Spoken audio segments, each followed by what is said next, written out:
దారితీసింది. అలాగే ఈరోజు తెలంగాణ తీసుకున్నట్లయితే సైబరాబాద్ ను నిర్మించిన చంద్రబాబు నాయుడు ఒక స్థిరంగా ఇలా తెలంగాణకు పెద్ద హైదరాబాద్ని సైబరాబాద్ నిర్మించి ఈరోజు తెలంగాణకి ఒక పునాది వేసిండు. అలాగే ఆంధ్రకు కూడా పునాది వేసే టైంలోనే ఆంధ్ర ప్రజలు రాంగ్ నిర్ణయం వల్ల జగన్ సీఎం కావడం జరిగింది.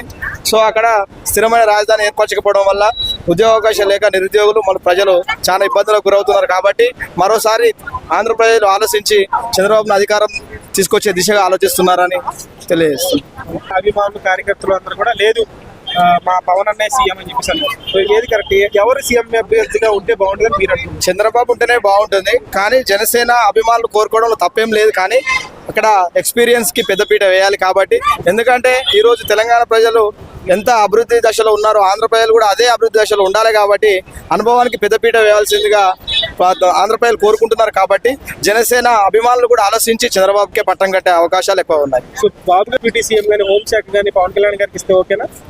ఏది ఇచ్చినా పర్వాలేదు పవన్ కళ్యాణ్ గారికి. అలాగే ఎందుకంటే ఇప్పుడు తెలంగాణలో తీసుకున్నట్టే for example Revanth Reddy CM గా ఉన్నాడు, మొత్తం డిసిజన్ మాత్రం కూటమిగా తీసుకోవడం జరుగుతూ ఉన్నది. బట్టి విక్రమార్క కానీ ఇతర మంత్రులు కానీ. ఇప్పుడు చంద్రబాబు నాయుడు సీఎం ఉన్నట్లయితే ఆంధ్రాలో డెవలప్మెంట్ తో పాటు డిప్యూటీ సీఎం కానీ ఇతర మినిస్టర్ ఏదైనా శాఖ కానీ పవన్ కళ్యాణ్ తీసుకొని సమిష్టిగా నిర్ణయాలు తీసుకొని ఆంధ్రాను ముందుకు నడిపించే విధంగా వారిద్దరూ నడుచుకోవాలని సందర్భంగా